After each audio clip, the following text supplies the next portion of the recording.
Now police are looking for a crew of purse snatchers who they say are targeting women on the Upper East Side. News 4's Gus Rosendale talked to one of the victims, a 71-year-old who was ambushed by a group of masked men. So a gang of masked men are roaming the streets, stealing whatever it is they can get their hands on. Because as New York City spends millions to stop lawlessness in its subways and in its retail stores, desperate gangs are outflanking our understaffed police who can't be everywhere and are now preying directly on the general public. And this is just the latest escalation in a never-ending wave of crime New York City has no hope of stopping.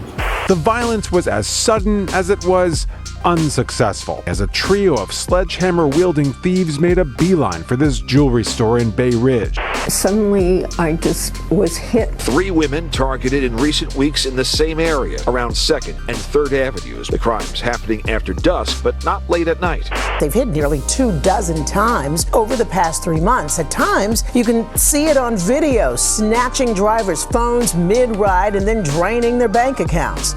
Peering through the peephole, this Bronx man thought his insurance company was delivering much-needed help for his injured back. I opened the door. And he says these men kept demanding one thing. I said, what's the money? I got no money. Somebody's supposed to tell them, if you work, hard work, or if you go to school, you will be a doctor, you will be lawyer. But now you lost your life. Cops haven't determined if the same group is to blame for this most recent hit, but it sure looks similar.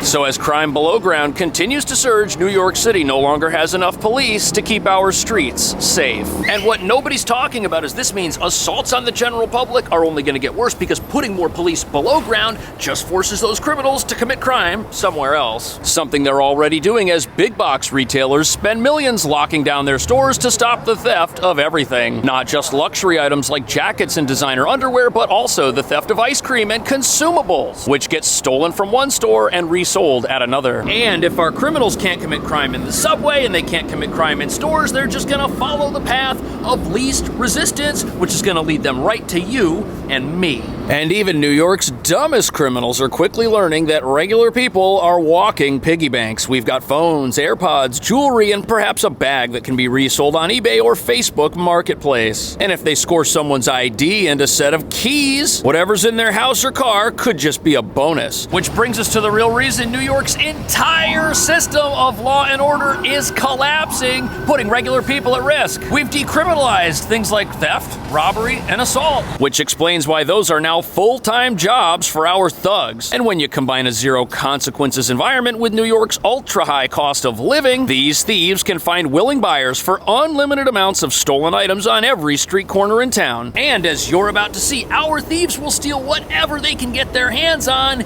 even if it's in your pocket.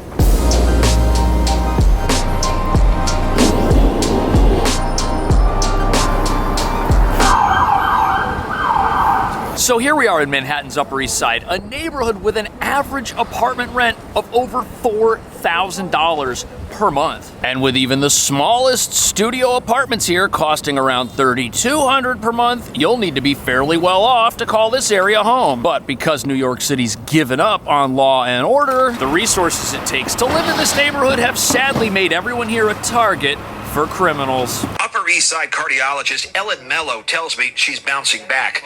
But police say this group of violent purse snatchers is still out there, linked with multiple attacks in the same neighborhood, attacking women, going for purses, and always getting away with their sense of security. This story is terrible. Here you have a normal person, this poor woman who's a doctor, and thieves singled her out in this part of town and stole her belongings, which they've apparently done before. This isn't the first time these criminals have targeted someone around here and escaped. And they've gotten away with this multiple times over the last few weeks. Here's what they look like. 5 men. I don't care who you are. If they come after you, you're gonna be outnumbered. And that's a huge problem. Our streets are literally becoming no-go zones for the very residents who live on them. And this is absolutely terrible. People should be able to walk around where they live and not be in fear. Yet because our city has given up on law and order, this is a new reality many New York residents now have to face. Especially when nobody from this gang has been arrested. Everyone is still out there, even though we've got them on security camera and know who they are. Something which doesn't sit well with residents who are now sitting ducks. 3 women targeted in recent weeks in the same area, starting in late January,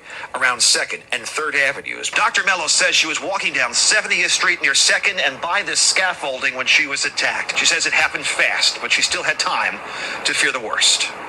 Like, I felt like This is absolutely terrifying, but it's exactly what happens when you don't have laws that punish anybody for anything. And all of these attacks took place in the early evening hours before it gets dark, in a busy, well-trafficked part of town, which, according to criminal sympathizers, just so happens to be in one of the safest big cities in America. And although reality-denying positions like that only exist to help people feel better about the problems their policies have caused, the actual residents who have to live in these neighborhoods and walk on these lawless streets know the truth. Because this neighborhood's also falling prey to criminals like this guy who's 41 and has over 40 arrests. It says right here, every single time he gets arrested, he ends up getting caught loose because of our soft on crime justice system. Either the charges against this guy get dropped, which means he never actually did anything wrong, or he gets set free on what's called supervised release, a court-ordered program and non-monetary condition that provides community-based supervision and support for individuals with pending criminal cases, where non-profit agencies are the ones who supervise these criminals. And look, if someone's allowed to commit crime in this city and their only consequence is that criminals sympathizing activists are the ones supervising them, that would explain a lot why we've got so many repeat offenders, especially when supervised release has apparently kept over 50,000 people out of jail and on our streets. And if criminals never end up in jail or lose their freedom, they're just gonna keep committing crime.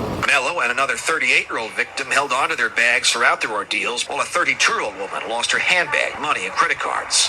Neighbors now on alert. Again, another look at the suspects breaking the law again as they slip through the emergency exit on the subway, escaping the law, at least for now. So these women, they were not just random targets. These criminals, they're here for a reason. They know that they can get away with this. They're going after a specific type of person in a specific area of town. This is awful. And when the people being targeted try to resist, they're outnumbered. It doesn't work out for them. And we have this same pattern of crime repeating itself over and over again, and nothing's being done about it. And that's because this neighborhood's in Manhattan, where the district attorney is incredibly progressive, but also the leader of the Trump resistance movement. One of several. We have many people here that are in positions of power who have decided to fight the new president tooth and nail. But if you've got a district attorney who doesn't see crime the same way normal people do, nobody should be surprised when criminals are let off the hook for things that offend most of society. Which is crazy because in spite of crime surging, it looks like our district attorney is headed to a smooth re-election. And if he wins, all that's going to prove is that New Yorkers still haven't connected the dots between the crime they experience every single day and policies and prosecutors who protect criminals or don't see them as criminals at all. And if that happens, it's just going to allow people like this guy to continue stealing from people and breaking into apartments. And you know something? If people like this can get arrested 40 times and never end up in jail, not only are they never going to change their behavior, but some of them are going to graduate to committing crimes that are even worse.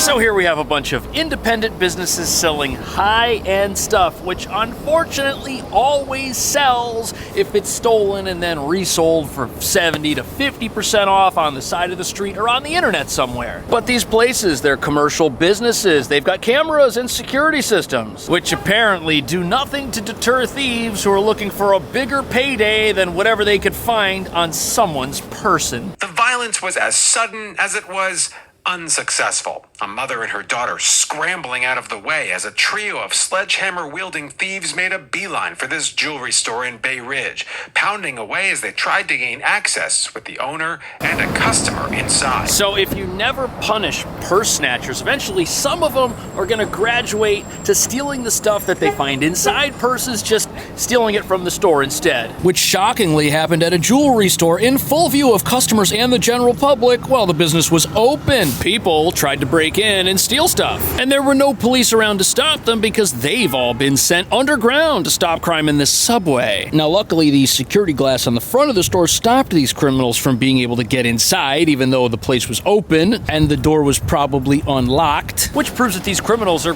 pretty dumb. They probably could have got in if they had just walked in through the front door, but nobody got arrested. And what that means is they're all still out there. They're gonna get a do-over, and when they come back to another business, maybe they'll be smart enough to just try and walk in or to get in some other way. Revealing that New York's soft on crime laws just make this place a training ground for criminals. Somebody crazy. Fauzi Ayub owns Lamar Jewelry and says he can't understand why the gang thought they'd be successful. On Friday around dinner time, high-tech security glass stopped them in their tracks. 1, 2, 3. The 3 windows. 3 windows, yeah. You know, the fact that the glass stopped these guys almost makes it sound victimless, right? But that would actually be wrong. Because even though none of the stuff inside the store was stolen, which is expensive, the security glass keeping everything safe, that costs $15,000, and now somebody's got to pay to replace it. And who do you think that's going to be? Hopefully it'll be the insurance if the business has it. But even if they do have insurance, the rates for that business are going to go up because now they're in an area with increased crime. And they've got to pay a deductible. Insurance only pays for the glass, maybe not the installation. They'll find a way out. But perhaps these thieves weren't as stupid as we think they were. Look at this. Recently, there was an $800,000 heist at a jewelry store, which was conducted by people who were operating in a similar manner with masks and sledgehammers. And even though we don't know if these are the same criminals, they probably aren't, but you can't blame them for doing what they see other people doing and getting away with, especially when the potential payday is massive and when the consequences are very small. None of these criminals in New York are risking their freedom or their ability to live a normal life by attempting to commit any of these crimes because they'll just get a slap on the wrist. Or at worst, maybe supervised release, which isn't really a consequence, which is a huge problem because it means the only people at risk are the law-abiding businesses and people on the streets who are targets, which explains why we're seeing more of this type of crime, not less. Cops are investigating 2 very similar crimes within 48 hours of each other back in December. One just down the block from Ayub's shop.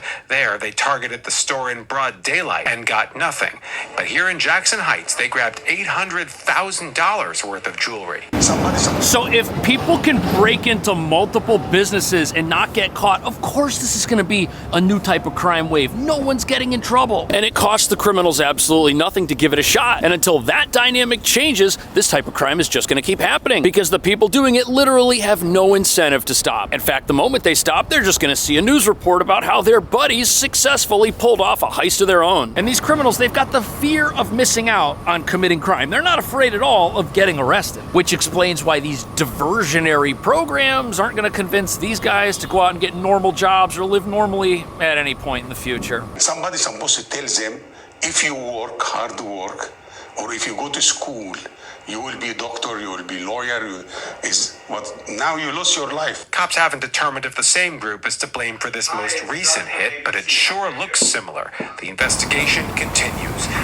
Why go to school? All the training these criminals need, they can get for free right out here on the streets, and possibly through playing video games like Grand Theft Auto. And even though this jewelry store owner is right that these criminals should be doing something else with their lives, everything he's suggesting they do carries more risk than living a life of crime in this city. For example, why would anyone go hundreds of thousands of dollars in debt when they can steal hundreds of thousands of dollars in jewelry without risking their freedom if they get caught? Why work hard and slave away for decades in school to be a doctor if, as a criminal in New York, you can obtain the wealth of a doctor through robbery? This is awful. This is a bad system. But by taking away the consequences of crime, we're just giving people more reasons to commit it. And the crimes we're starting to see in this city are more serious, not less. And with police and our subways and our stores locking down hardcore, career criminals who won't work normal jobs have no choice but to go after regular people, which is what they're now doing. Targeting the law-abiding when they walk down the streets in front of their apartments. And in some cases, targeting them inside the apartments they've rented, breaking into homes and stealing things in there. And the worst part about all this is we can't even say that the subways are safe. Look at this. We've got people that are down in the subway trying to rob folks, and then when they get arrested, arrested, they get set free too. And this is the same subway system that is sucking up all the available police and law enforcement resources we have, making our streets dangerous, and it's dangerous. And that reveals that New York is in a lose-lose situation. We can't put all of our police below ground and stop crime down there, and while they're down there, the streets